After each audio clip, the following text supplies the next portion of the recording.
The vibes are still the same, though the goal may have changed. Still the best co-host in the world. Of course, Soy Sauce Sports. Of course, Buddaz the Prophet. But this is not a Without a Q episode. No, this is just your weekly NFL preview. We're looking at week 2 here. Fresh off of the game yesterday, you had the Packers versus the Commanders, and the Packers pretty much just controlled the whole game. Packers look exactly like I thought they would look coming into the season. I thought, even before they grabbed Micah, I thought that they were poised to take like a huge leap forward. Thought Jordan Love himself would take a big leap forward, being as he got another year with those receivers. They added to the room. I thought that was already put in motion. Yeah. Plus, they still got LaFleur's. Like, they're not going through new systems, new coaches, all that shit. Yeah, there's a foundation there. And I don't know. I was down on the Lions. I was down on the Commanders.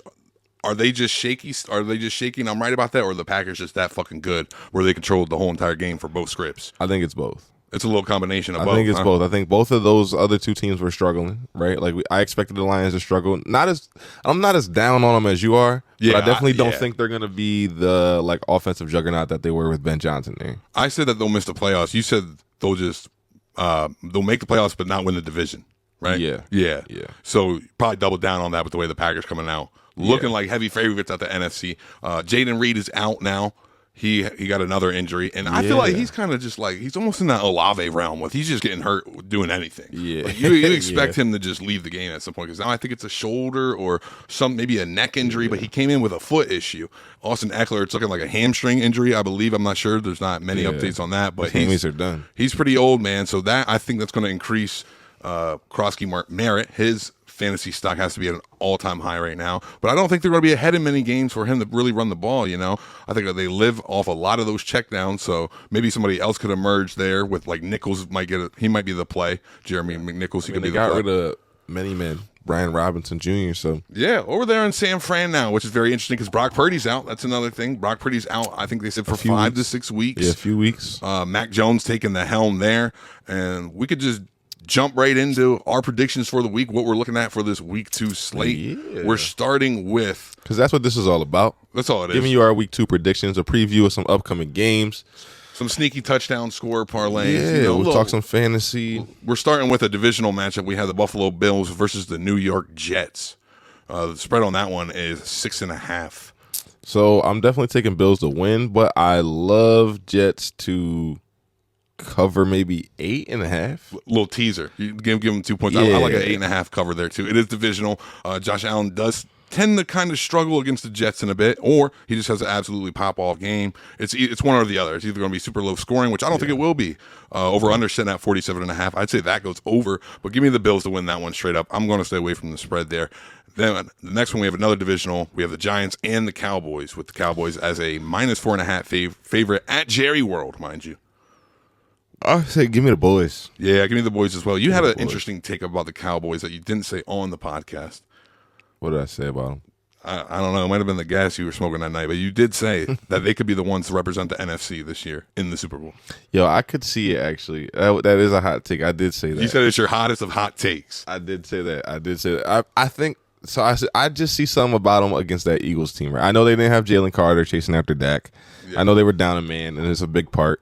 But before that delay, Dak looked phenomenal. Dak was dacking before that delay. He was hooping. And I think with that receiving core, like, I don't know. Something about it just tells me, I don't know. I feel like the narrative's all there for him. The deck stacked against him. It's like Mike is gone. Jerry sucks. The defense is weak. The secondary can't cover anybody. They're paying whatever. Ooh, so you could really see a Packers-Cowboys NFC Championship game. I could see it. That's a great storyline, too. I could see it. Give me the Cowboys there, too. Let's shift over to the Cleveland Browns going into Baltimore.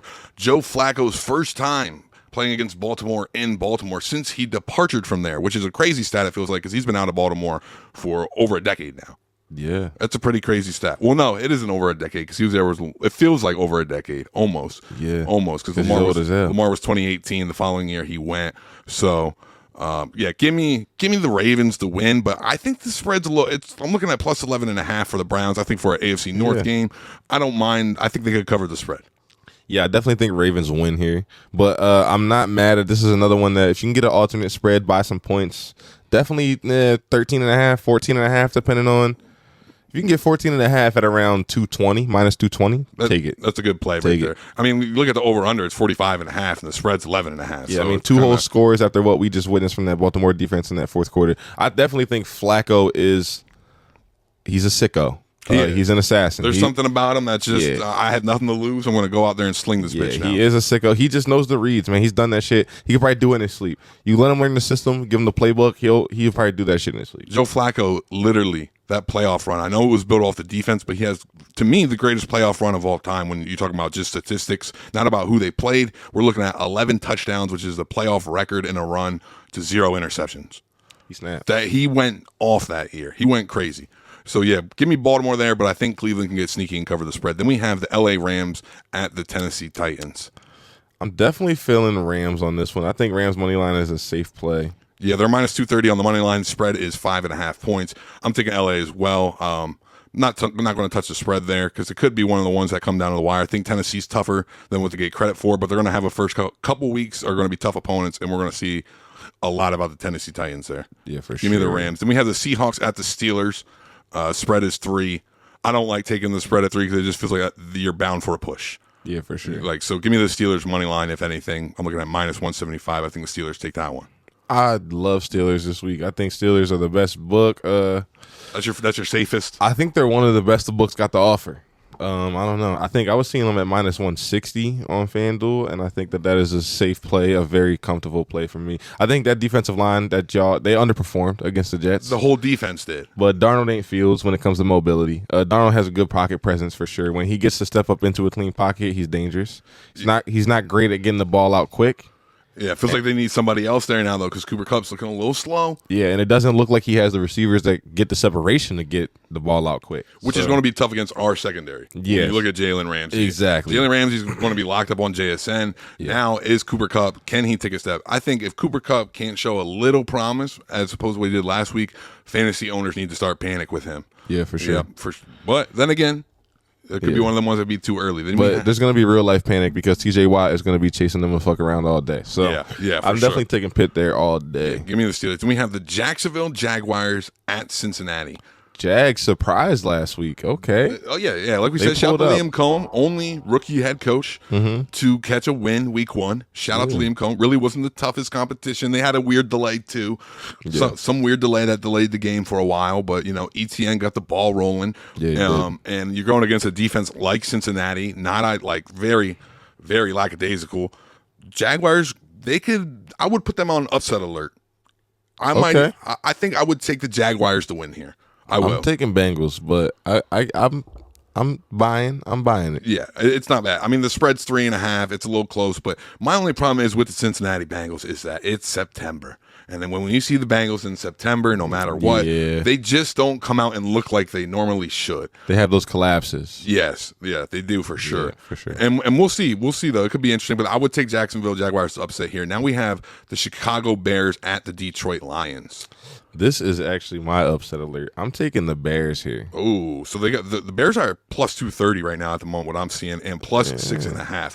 I wouldn't mind teasing that up to 7.5 and getting the touchdown spread covered. I wouldn't mind taking that. I do think Detroit will win this one in Detroit, but in Chicago, we'll see where they're at. It's a divisional matchup. I'll take Detroit there, but divisional not a matchup. Though. Ben Johnson returning to Detroit. I mean, against his old team, he's going to know the ins and outs. He's going to know the player tendencies of everybody. So, Benny. And in the same sense, you got to look at it like, well, Detroit probably knows what he's bringing to the table. Yeah, but Dan Campbell ain't fucking with Ben. No, he's when not. It comes to the chess match, he's not. And I think this is another matchup where you got to put Jahmyr Gibbs on watch. I got Gibbs in one of my fantasy leagues. He got over because he had 10 receptions last week, but overall, I think he had 50 yards in total. How the fuck you got 10 receptions, but 50 yards receiving and rushing combined? So if he doesn't get something going here, I'm getting a little nervous as a Jahmyr Gibbs owner in fantasy. Then we look at NFC matchup. We have the 49ers going down to New Orleans. It's a 3-point spread. Mac Jones is starting at the helm. Like we mentioned, you guys know I'm big on Spencer Rattler. However, I do think this 49er team is just too good. Go ahead and give me with the points -3 San Francisco 49ers because I think Mac Jones is a baller. Give me the Saints here. That might be surprising, but give me the Saints here. I don't hate that at all. I don't hate it. Some about it, just I don't know. Without Purdy, they seem to be not great. And not just no Purdy, no George Kittle now. Yeah, you still got Ayuk on the pup. So you're looking at Pearsall, you're looking at Jawan Jennings, you have Tonger, I think their tight end is. But at the end of the day, they do got that white guy in the backfield. You know, someone who's good enough to be a caucus running back in the NFL is pretty rare. I think they'll perform. I just don't think they'll win. I think Saints will sneak that one out. I don't hate It'll be ugly. It'll be ugly football, but they'll get it. The last one rounding out the 1 p.m. slate, we have the New England Patriots going into Miami against the Dolphins. Ooh, what could be another ugly game? Who are you thinking? Give me Miami here. I'm not sold on Drake May, but it could be. It's going to go one or two ways for the Dolphins. They're either going to go crazy and look like their old self, and get in the conversations of their back, or it's going to be a divisional ugly game. Right now, they have the spread at -1.5. It's basically even money on the money line, which could move from the time this comes out, but it's -125 for the Dolphins, +105 for the New England Patriots. Who are you taking here in this divisional matchup? I do think the Dolphins will have a bit of a bounce back game, like just a little bit of a. Not a Will Smith. A little bit. This is the bounce back. I'm an action star. It feels too toxic down there in Miami for them to stay consistent, but I think they'll show a flash. But I do think that they'll return to form a little bit. You know what I mean? A little bit of a return to form. A reporter today asked Tyreek Hill some shit that I think probably lit a fire under him. So probably good news for fantasy owners, some bulletin board material. Yeah. He asked him something along the lines of he said, why do you think it's been a year since you've had a 30-yard reception? Which is a nasty, nasty question to ask somebody. It's a nasty stat to have. Yeah. Why hasn't it? Especially for Tyreek Hill, who's used to averaging 15 over on the year. Tyreek said, trying to piss me off today. But then Tua, he was basically taking a shot at Tua. The reporter was like, so we see that the speed is there, but are the passes there? Right. Well, the other reporter's pissing Tua off too, remember? Yeah. You seem to turn the ball over in bunches. That's crazy. He was like, that's a crazy question to ask. But then he doubled down on it this week. He was like, last time we talked, we had the question, and I'm going to ask you the question again. Yeah. He's like, what's up with it? He's like, what? I still think it's crazy. He said something like, I don't think my turnovers are a problem.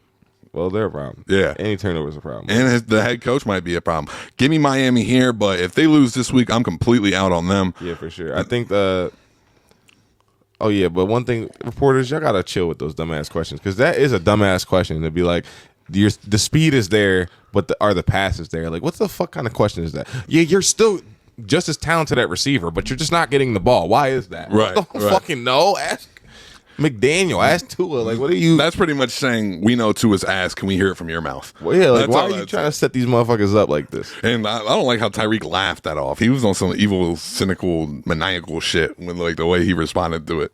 It was kind of crazy. Give me Miami there. But starting the 4 p.m., ugly game to start the 4 p.m., we have the Panthers at Arizona. We're looking at a 6.5 spread. I like it. Give me Arizona here. Yeah, give me Arizona as well. Not touching the spread, not touching the money line there, but I will take the Cardinals as well. Then we have Denver at Indianapolis Colts. Spread is 2.5. I'm looking at Colts plus 110 on the money line. Give me the Colts on the upset here. Give me Broncos. Broncos do have a great defense, and I think we're going to learn a lot about both teams from this game, right? Because Denver, Tennessee has a sneaky good defense. They do. One of the better secondaries in the league on the low.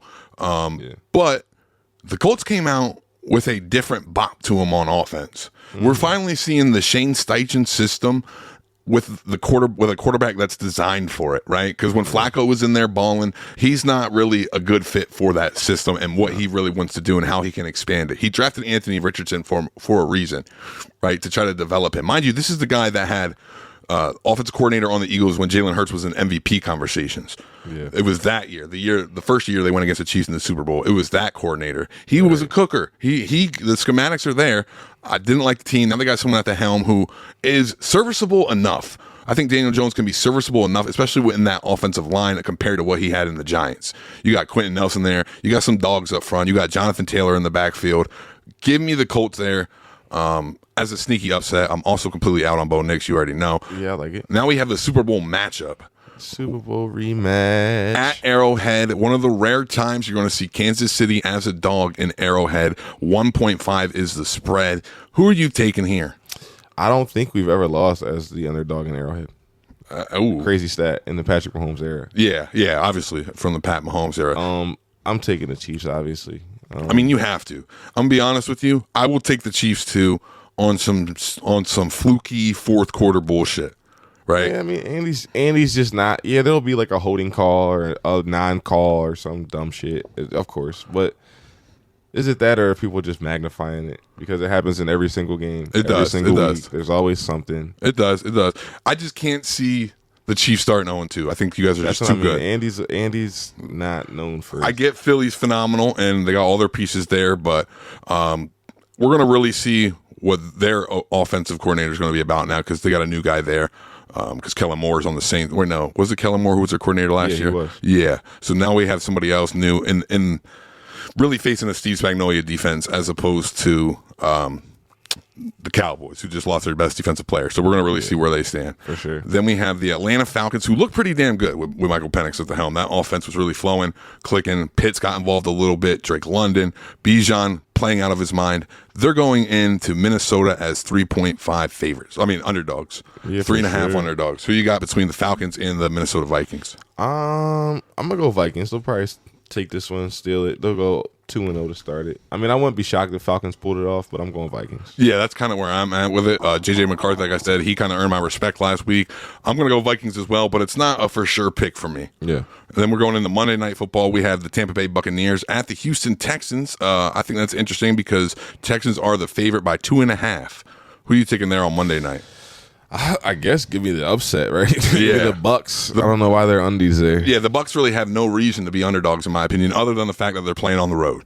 Yeah, other than that. I didn't think they looked great last week at all by any stretch, but I don't know, man. Texans scares me. Yeah, we talked about the Texans before, about how it feels like it's not even a hot take to say that they won't win their division this year. No, I think it's only a hot take because of the teams that are in it. Yeah. But now even Indy's getting acclimated. They could sneak away with the division. Yeah, I just don't like. There's something about it. Like they've been building that defense for years, and then I feel like it's just way underperforming. It's just not. I don't know. Nico's severely underperformed last week. So did CJ Stroud. Stroud has to get things rolling, or else he's going to be out those top 10 conversations pretty quick. And then we have the doubleheader. Of course, we have the Chargers at the Las Vegas Raiders, taking it to the AFC West matchup. Right now, I see Raiders +3 is plus money on the spread, and they are plus 154 underdogs at home. Who you like there? Of course, I'm taking the Chargers. You thinking because G Herbo was moving a little different? Herbo was slicing and dicing. He was. He pulled up like the boy from Scary Movie. So I'm gonna slash and dash, got a little hole in your ass. Like, he was hooping, play tennis with your balls. Yo, he came in like that, slashing and dashing shit. Yeah, and I never seen Spags get slashed up like that. So I'm rolling with Herbo and Harbaugh. Yeah, I could see. It's another tough matchup for Genty too on getting the ball moving on the ground. So yeah, and especially Bosa got a little extra motivation this week. That's all I'm gonna say about it. He does. He got a little extra motivation, a little anger in him. I'm sure. You take one of mine, I'm taking some of y'all, and it's against Geno Smith. That's all I'm going to say. Oh, yeah. The percentage odds already go up. So, and that's it for the recap there for the what's on the slate. Because then later in the week we're going to have Miami and Buffalo. Early predictions, it's Buffalo by a lot, right? Like, comment, subscribe if you're not already. We're going to be doing this every Sunday morning. You can put it right in the football routine and put this into the football routine. BEANZ by Buddaz. Every week you can count on a parlay that you can tail. Y'all motherfuckers want something to tell, we'll give it to you, but only come back if that shit hits. And if you don't know, a bean is $100. So I'm going to tell you how to take $10, take this parlay, tail it, and turn that $10 into a bean. So basically this week, the bean by Buddaz. Let's see, because I had some things I like. We're going to keep it simple. 4 legs. We got some favorites. We got some upsets. A little menage a trois. Ooh, okay. I like this. We're going to start it off with an upset. The Chicago Bears. Plus 250, plus 225. It's a heavy line, but the value's there is what you're saying. I'm feeling it. We got to get to a bean somehow. We got to get to a bean. We're taking Chicago Bears. We're taking Pittsburgh Steelers. We're taking Los Angeles Rams. Heavy favorite, I know, but listen, hear me out. Cincinnati Bengals. You're only waiting on 4 teams to finish. They're all in the 1 o'clock window. By 4 o'clock, we are up a bean. We walk away. You understand? And even if you're feeling freaky, you can round robin that. I'm saying you can round robin that if you're feeling freaky. DraftKings does got the new ghost leg parlay insurance. One loses, you can carry it through. And that's actually beautiful, especially in a situation like this. You got some heavy favorites, and then you got the big dog. And if the big dog doesn't hit, or even if one of the favorites fold up, boom. I will say FanDuel did it first. FanDuel used to have same game parlay insurance, which is a little different, but they used to do that way back in the day. And shout out to FanDuel. I want to say shout out Byron. Shout Byron. Byron, my rep. We need some sponsors. So, you know. Shout out Byron. Yeah, Byron, we need some sponsors if you want to do that. But yeah, we're up. If you want to reinvest the $10, keep the bean, take the 10, replay it in the 4 o'clock window. What we doing? I'd say you know what? Where we going with it? We got to go Chiefs. Okay, I don't hate that. Right? We got to go Chiefs. That's just a no-brainer. I don't hate that given the situation. Just a no-brainer. And then we're going to go here. We're going to take an alternate, right? Okay. Because we don't want to buy this Cardinals spread straight up. That's just sketchy business. That is. Okay. So we're looking at the Cardinals-Panthers game. Yeah, we got to go Cardinals-Panthers. I think there's only 3 games in the window, right? Yeah, because there's a doubleheader on Monday night. Yeah, so if we want to take that 10 and just make a little lunch money. Just a little something. Just a little lunch money. Just a little something. We'll take Cardinals 2.5. Okay. Cardinals 2.5. Okay. And then we'll spice that up here. Yeah, what's going on? What's going with it? We'll spice that up here. We'll take the Broncos. And that 10's going to pay you 40. Yeah, a little something. That's it. Don't get greedy. No, you can't. You can't get too greedy there. You can't get too greedy. I like that. What are you looking at for the Vegas books this Sunday? Okay, so what I'm running for, we're going to call this we're going to call it SOY'S same game. SOY'S same game. Something real calm. And I'm looking at the divisional matchup right now. I'm looking at the Jets, the Bills going into MetLife, divisional game. One sneaky line I like straight up is just Josh Palmer over 31.5. I like that. I like that. That's a great prop. Then we're going to take Breece Hall and his over in receptions. It's at 2.5. So I like him getting 3. I like that. I like him getting 3. And then for the last one, I'm thinking we're taking an alternate on Dalton Kincaid's reception. He's going to get 3. Well, right now the line is 3.5, and it's plus money for him to get 4. I like it safe at 3. Those 3 put together, you're looking at plus 405. And I'm taking that right there. Just a little 20 on that. Yeah. Get a little something. And then I'll shout out a couple other props I like. Like I said, I like the Josh Palmer and the Breece Hall. I think so. Why not put them in an SGP together, right? Not? And then on top of that, you have Alvin Kamara. His line for receptions is 3.5. I think he can go over on that.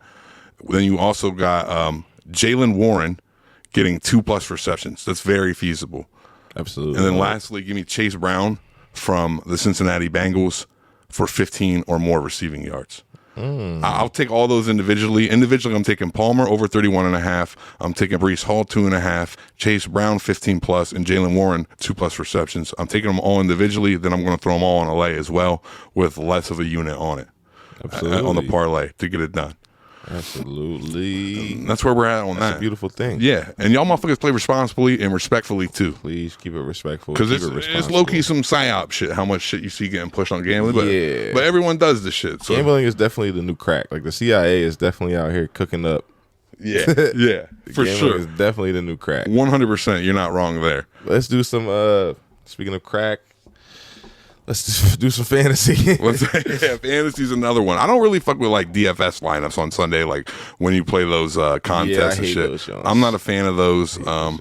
I like, if anything, I like doing it for a primetime game or something, like one individual game. That's a little more fun. Fantasy's only fun for me, like with the homies, season long. I get to talk shit.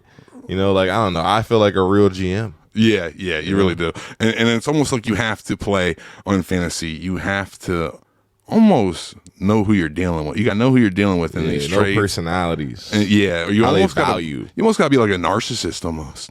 Oh, for sure. When you're talking to them. Because you always got to make it seem like you're giving somebody that, like, I'm looking out for you. Yeah. And sometimes you genuinely are, but you, at the end of the day, you're looking out for you. Yeah, because there's one player that you're valuing more than what they do.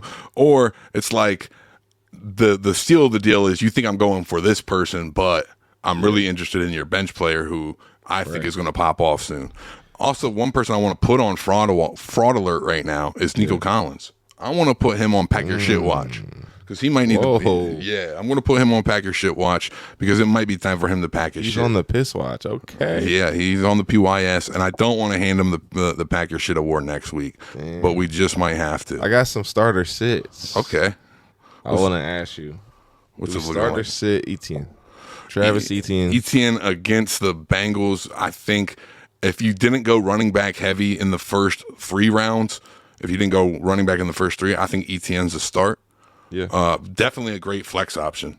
I think Etienne's a start for sure. I think you start him with them trading Tank. I mean, I am starting him actually. I have him in our league together. I mean, I think he showed promise. He had 18 points and didn't score a tutty. Exactly. Liam Cohen made it obvious he's going to rely on him. So I think you start him. Especially this week, like moving forward without Tank Bigsby. Obviously, they got Tutton. They got the other rookie in there. But I think it just makes sense to start Etienne this week. I like that. And he could end up being a league winner. Yeah. He very well could be. Because nobody was taking him in early rounds. No, absolutely not. Let's keep it real. Absolutely not. Yep. So that's an interesting one. What about, let's go with Devontae Smith from the Philadelphia Eagles. Going up against the Chiefs this week. I'm going to say sit. Our defense didn't look great, but I don't see him really getting off on us. Yeah. No. And what about for your Chiefs, Isaiah Pacheco? I say sit. Yeah, not even a flex option, I don't think. No. I guess if it's a deeper 12-man and you got a double flex, maybe. But even then, I think there's better options out there. He's kind of looking like he's getting annexed out of all the entire offense. It pains me to say it because I fuck with Pop, but seems like Pop definitely isn't the same since coming back from the injury. Like the pop isn't there, no pun intended. Yep. But that, I don't know. He's just not getting to the hole and getting through it how he used to. Pause for sure. Let's go with Tyreek Hill, which is crazy. You got to put him on a start or sit. No, I mean, if you have Tyreek Hill on your team, you start him. And that's why I'm almost inclined, if I have Tyreek on my team, I'm looking for a trade for him early even. Because I'll take him off the board if the value's there. I bought pretty high on Tyreek Hill in a different league. I traded Brian Thomas Jr. for Tyreek Hill. Yep. I'm not terribly upset at that, but if you have him, you're starting. There's no you know what made me move off BTJ though is the fact when I went back and looked at his stats from last year, he had 5 games over 100 yards. 4 out of the 5 were from Mac Jones at the helm. It just doesn't seem like him and Lawrence really have the connection. And now you sneak Hunter in there, who got more targets than him last week. Yeah. But BTJ had a sneaky draw up play at the goal line for a touchdown. I say got rid of him now. We can also run with James Conner against the Panthers. I think that's interesting because of Trey Benson's usage. So I think if you have the extra running back to start, you bench James Conner. I like it. Yeah. DJ Moore on the Lions start sit versus the Lions start or sit. I'm saying start DJ Moore for sure. Yeah, because I got DJ Moore in one of my leagues, but DJ Moore, I had him last year in the same league, which I ended up winning because, me. But it's like you don't expect him to be dropping 16 consistently anymore. No. You just don't. No. There's a lot of risks in that offense. But Cooper Kupp. Ooh, that's Consider start Cooper Kupp this week if you're hanging on. That's really tough. I really hope that's not your only. Definitely not starting at wide receiver. It's coming down to your flex position. Yeah. And if you have an ETN to put in instead, you put ETN in. You take a Keenan Allen. If you have a Keenan Allen, I'll take Keenan Allen's chances. Yeah, George Pickett's. Yeah, a Jacoby Myers. Jacoby Myers since week 3 last year has been the wide receiver 15 in fantasy. That's crazy. Just a good floor. Hey, you know what I mean? He's gonna show up and do his thing. If you could get Ricky Pearsall in there, anyone. What about coming off a hot game, Keon Coleman for the Bills? I say start. You'd say start Keon Coleman? I mean, I hope I don't have to. Yeah, right. But right. If I'm in a position where I really need a flex plug, yeah, why not? Yep, I'm going to say sit, but once again, I'm a believer in Josh Palmer emerging as wide receiver 1 there. I don't know about wide receiver 1, but Palmer's always going to be a sneaky fantasy play. Yep. Always. I'm going to say 3 players you should move from now in fantasy, starting with Ja'Cory Merritt, Bill, the running back on the Commanders. I believe that his stock is going to be at an all-time high with Eckler out, and to be honest with you, I don't believe in it. I still think it's going to be running back by committee. You got to move him now. Another person I would say coming off a hot game, and it's kind of a hot take, I would move on from Garrett Wilson. I would. I think if he performs this week, especially against Buffalo, I don't see him maintaining that. I just don't. I think Breece Hall is going to be more fantasy relevant. Okay. And then the last leap, which I can't even say it. You can't even say it now because it's over. I thought about this before the game. I was going to say if Jaden Reed had a great game, move off him. But obviously that's not the case because they seem like they're wide receiver by committee. So now he's hurt. I can't even say that. I would say if they pop off this week, you have to move off of Jahmyr Gibbs. You have to. Whoa. You have to. Especially if he pops off this week because I hate the offense. What really concerns me is 10 receptions and only 50 yards of scrimmage. What is this new offense? It's anything. Most importantly, if you make it to the championship game, he's going against the Pittsburgh Steelers. Oh my God. And you don't want that. I traded Henry away last year for that exact reason. I don't want to hear that shit. And one more person, Zay Flowers. He went crazy last week, but you got to move off him. That one I can agree with. Yeah, you got to move off him. That one I can agree with. The other ones you're kind of bugging, but I like it. Is there any sneaky fantasy starters out there for you? I think Alec Manor can be a sneaky starter. I mean, I'm still high on Alec. He had the targets last game. Yes. He didn't really make the most of them, but he had the targets. And that's what's important there. That's a sneaky start. Yeah, I don't know if I'd say it's sneaky because he kind of had a game against us, but Quentin Johnston, I think he probably was big on people's waivers in a lot of leagues. Yeah. I think he could be sneaky just for the simple fact that, like, they have Lad McConkey that seems to be their volume guy. Yeah. But they're going to need a big play guy, too, and I think that's something that Quentin brings. Certainly. When he can catch the ball. That's fair. Because he's on some, what's the ball from the replacements? Clifford Franklin. He's on some Clifford Franklin shit. Because Clifford Franklin would get open, too. Oh, he's always wide open. Yeah. You're not catching him. No, you're not. But he's not catching the ball. You're not fucking with him at all. Another person that I'm very concerned with, James Cook from the Buffalo Bills. I'm concerned with him. He had that 50-yarder, and outside of that, he did absolutely nothing. So once again, if he has a decent enough game, I will move on from James Cook. I probably wouldn't even start him this week against the Jets. I'm not high on Cook this year. I don't know why. I mean, I just feel like that Buffalo, and they're probably going to prove me wrong. Don't get me wrong. But I just feel like that Buffalo offense outside of Josh Allen, what consistency can you offer? Yeah, that's a great question. Here's one more question I got for you, and I want to know from all you as well. Let me know because I'm in a 3 wide receiver, 1 flex league, full PPR. My options are between George Pickens against the Giants or Hollywood Brown against the Eagles. I'm in a toss-up in that situation. I say go Hollywood. Go Hollywood. He got the targets last week. I'm thinking I had Hollywood in. I just put him. I've been going back and forth on which one's going to go in. You just can never trust a Chiefs receiver. Like, we're not married to any one person or one direction. Like, we're just doing whatever's getting first downs. Yeah, and Pickens had the matchup this week against the Giants. That's why I'm thinking he might have the edge. I'm leaning towards Pickens, but it might be a last-time replacement in Hollywood. That's the one where I have DJ Moore. He has to stay in. Also got Rashee Rice stashed. Do you expect Rashee Rice to be in that elite wide receiver tier of fantasy football when he returns? For sure. I think he was on track last year before he went out to do something pretty amazing. So I don't expect anything less than him to be a consistent guy over 100, 7 receptions or less. He'll be there. And I think that's going to elevate Pat. I think Pat finishes top 5 this year.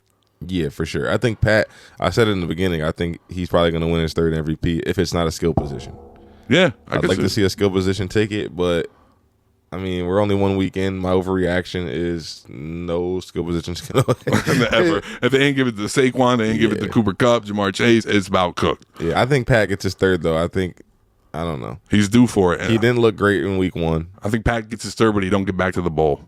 I think he gets both, honestly. We'll see. Well, I mean, obviously, I'm a fan. You got a little bias to it. Yeah, unbiased, as objective as I can be. I think that, like, it's just been proven time and time again. And until it's proven otherwise, like, that's just what I think is going to happen. I think we're going to win the division because that's what we do every year. I think we're going to go to the AFC Championship because he's never not been to an AFC Championship. And I think he's probably going to win it. Could it be the year that he loses in the AFC Championship again? Sure. But I think we just know how to win, dude. It's like it's different. It's like LeBron. Think about how much more basketball LeBron has to play than everybody else. Everybody else gets to go on vacation.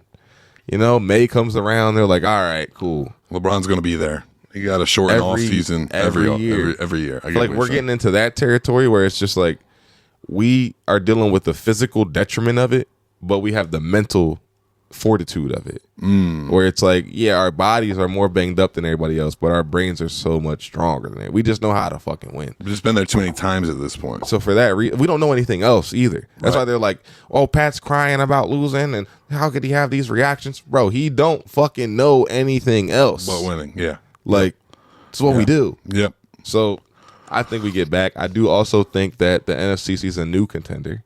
And why not the Packers? Yeah, you're high on the Packers. I'm still sticking with the Rams. I'm going to stick with the Rams for a while. They're going to be under the radar for the majority of the year. Why not the Rams? Adams is a huge piece for them. Yeah, and he didn't even really get going last week. He had the targets, didn't have the receptions, but I think he'll be fine. He'll be there when it matters. NFC's wide open. Yes. I think there's 3 teams in the AFC, and you expect it to be one of them. Yeah. And if it's like in an NFC, it could be anybody. It comes down to the Ravens or Bills who can take the jump first. Yeah. I think the Ravens will, and that they could win the AFC. Maybe that week 1 loss will get their shit going. But at the end of the day, it is Harbaugh on the helm. Chiefs should be the favorite, but my heart's saying right now it's the Ravens. I like it. Heading into week 2, my Super Bowl prediction remains the same.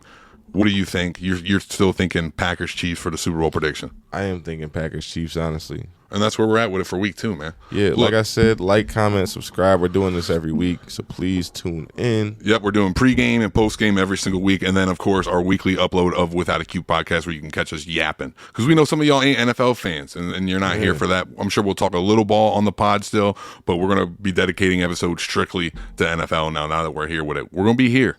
Rock with us. Fly Delta. Never Spirit. Yeah. And we'll catch you on the next one. Peace.